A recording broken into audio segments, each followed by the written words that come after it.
Hola, ¿qué tal? Bienvenidos. Esto es Semana. Nos conectamos en este 23 de agosto para hablarles de un proyecto que, bueno, se ha luchado durante mucho tiempo en el Congreso de la República y ayer fue aprobado en segundo debate. Estamos hablando de la reducción salarial de los congresistas y altos funcionarios del Estado.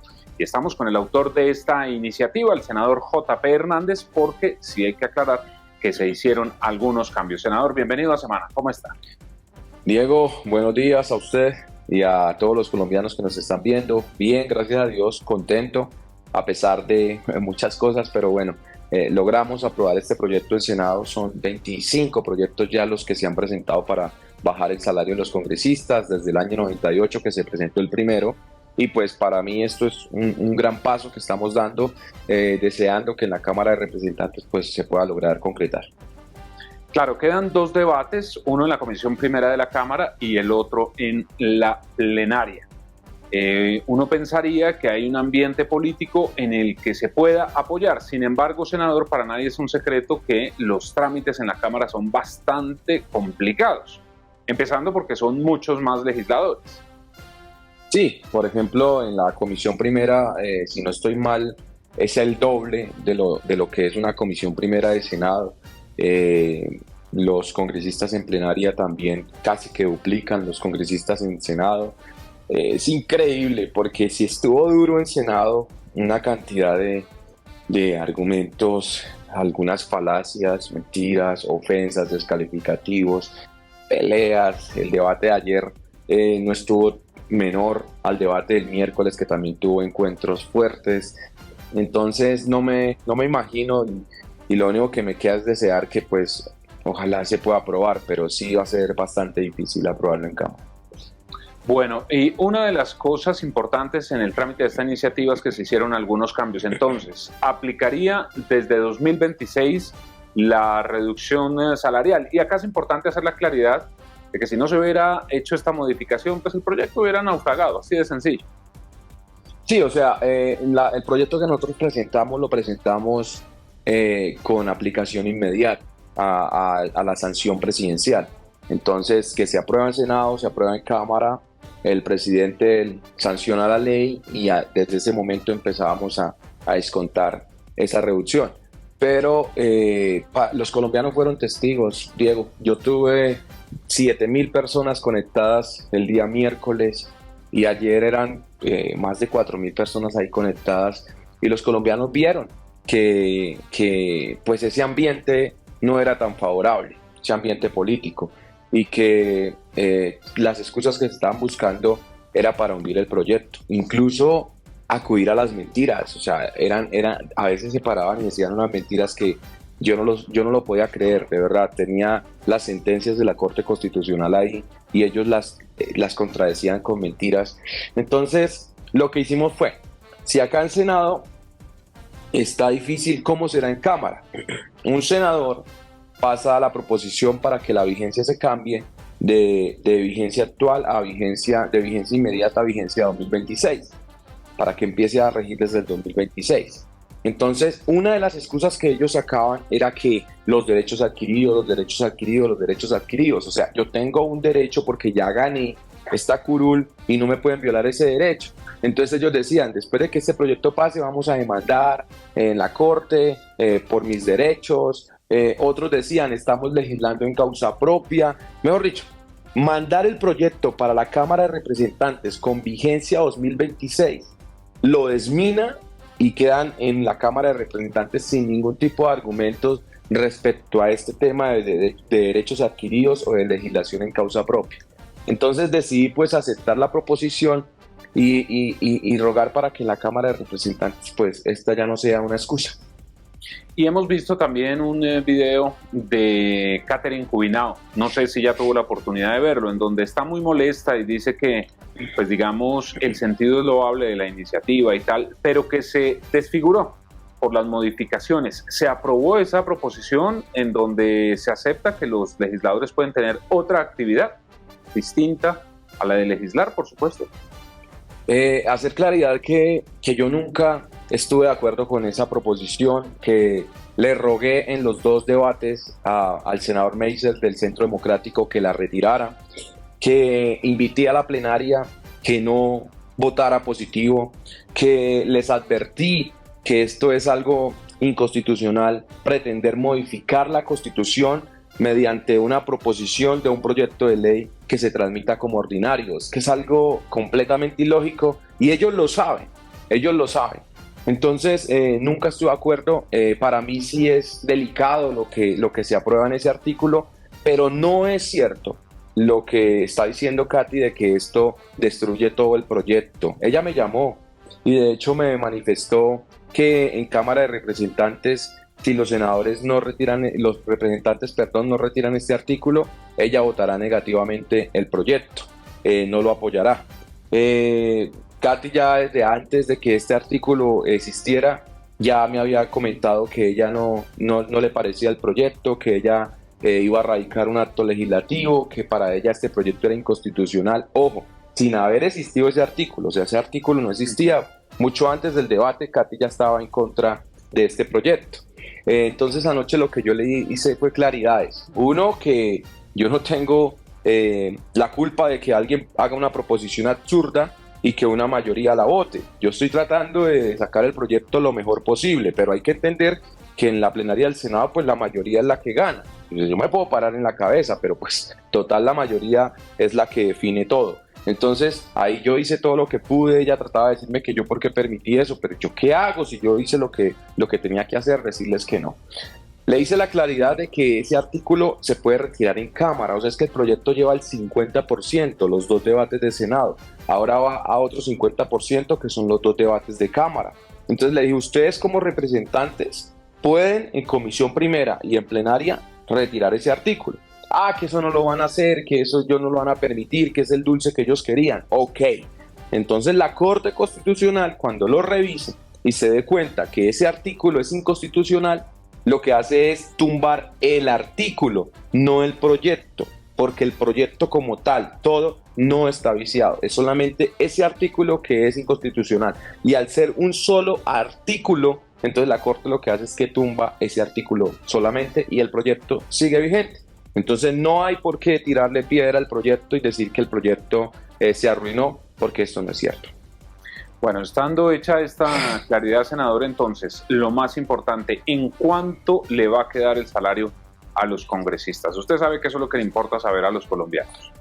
Bueno, neto, los congresistas van a recibir 19.232.574 pesos a sus cuentas.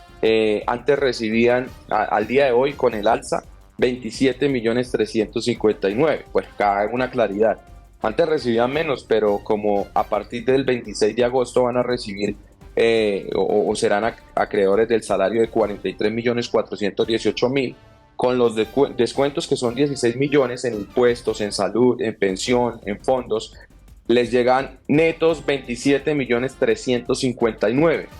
Cuando este proyecto entre a vigencia, cuando este proyecto se aplique, recibirán 19.232.574 pesos. Y también, por supuesto, entonces incluye salarios de funcionarios del Estado también, ¿no? Sí, ahí está incluido el fiscal, está incluido el contralor, está incluido el procurador, está incluido magistrados, todo aquel que tiene salarios altos o iguales que el de un congresista. Bueno, pues eso está muy bien. Y vio toda esa garrotera que se armó ayer por unos congresistas que reciben gasolina, viáticos, todo. Usted había anunciado que estaba esperando una confirmación de la Unidad Nacional de Protección. Usted dijo, mire, no me han dado la lista, no me atrevo a dar nombres hasta que tenga la prueba en mi mano. Pero el senador Miguel Uribe se mandó y reveló unos nombres y vio esa garrotera que se dio en la plenaria, ¿no? Sí, Diego, y pues ahí hay más senadores que tenían los nombres. De hecho, me los mostraron. Otros funcionarios también tenían los nombres, también me los mostraron. Lo que ocurre es que, como mucha gente se pudo dar cuenta, ahí me cogieron de blanco para darme en duro por el tema de que yo vivo mostrándole a los colombianos desde adentro la realidad de la política, algo que a ellos les molesta mucho. Pues cuando había llegado un creador de contenido digital al Congreso y con unas redes tan fuertes. Entonces por eso cada vez que yo saco algo, procuro sacarlo con pruebas, con soportes, para blindarme de cualquier tipo de ataque. Ahí está que Roy Barreras a mí me demandó en la Corte Suprema de Justicia, pero bueno, esa demanda me daba mucha risa porque precisamente yo tenía los soportes, las pruebas, y esa denuncia que hice de los 8.000 millones la hice con pruebas, con soportes. Entonces, ahorita yo sabía los nombres, o sea, todos esos nombres que dijeron yo los sabía, pero yo no los iba a manifestar hasta que no tuviese un documento de la UNP con el que yo pudiese soportar y decirles, vea, esto es lo que me respondió la UNP. Y faltan unos nombres, ahí faltan unos nombres que bueno, cuando esté el documento, pues serán revelados. Sí, pero uno no entiende, senador, digamos, nadie pone en duda el tema de la protección. Si se requiere, el Estado tiene que brindársela. Pero otra cosa muy diferente es que teniendo un salario como el de ustedes, los colombianos de los impuestos tengan que pagarle la gasolina, los viáticos, es decir, eso es otro asunto totalmente diferente.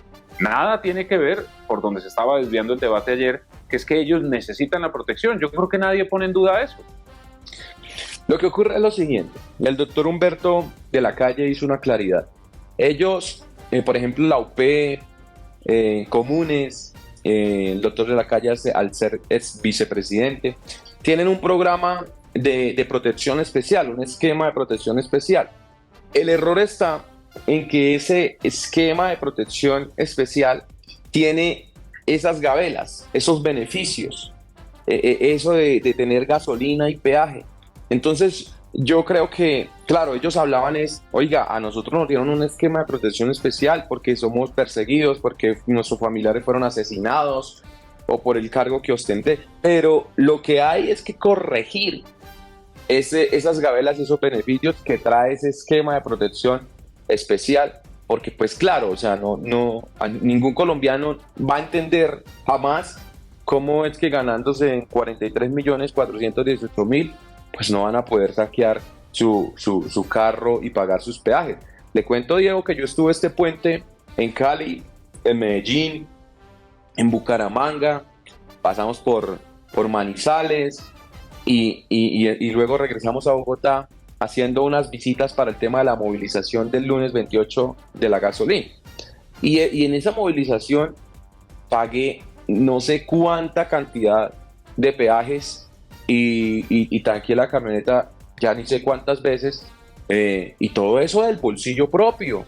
Y no hay lugar para quejarnos porque tenemos un salario para cubrir. Es que es más, Diego, tenemos unos gastos de representación para cubrir eso, que no son bajitos, que son de 18.663.000 pesos. Entonces, no hay explicación, claro, no se entiende. Ellos se escudaban en que pues ese es el esquema de protección que les han dado, es un esquema especial, pero el doctor Humberto manifestó y dijo: si mañana me pueden quitar esto, que me quiten esto. Ya pues sí, estará en el gobierno. Pero también, senador, el doctor Humberto de la Calle se acordó 30 años después de pedir que le modificaran, porque es que eso fue cuando fue vicepresidente. Y hasta ayer en la plenaria, incluso sus asesores nos contactaron, nos dijeron, no, mire, él acaba de pedir que le retiren, pero pues tardó 30 años en darse cuenta. Pero bueno, esto es otro asunto. Senador, pues gracias, quedamos pendientes entonces, ya que hizo ese gasto de combustible, de peajes, guarde esos recibos, le sirven para la declaración de renta. Sí, Diego, ahí los tengo guardaditos. Gracias a usted por abrir el espacio y recordarles que, Diego, este lunes 28 de agosto los colombianos le van a enviar un mensaje contundente al gobierno de Gustavo Petro. En las calles desde las 10 de la mañana, motos, carros, camionetas, volquetas, tractomulas. Ya se unió el Petrascarga, nos envió un comunicado, la CGT nos envió un comunicado. Esto va a ser contundente. Los colombianos no aguantan más el alza en el precio de la gasolina y están muy nerviosos con el posible alza en el precio de la CPM. Lunes 28 a las 10 de la mañana, movilización nacional. Senador JP, que tenga buen día. Diego, a usted muchas gracias, que esté muy bien. Y a ustedes también gracias por estar con nosotros. Ya saben, la cita a través de todas nuestras redes sociales e ingresen a nuestra página, por favor, www.semana.com, para que conozcan allí todo lo que ocurre en Colombia y en el mundo. Que tengan buen día.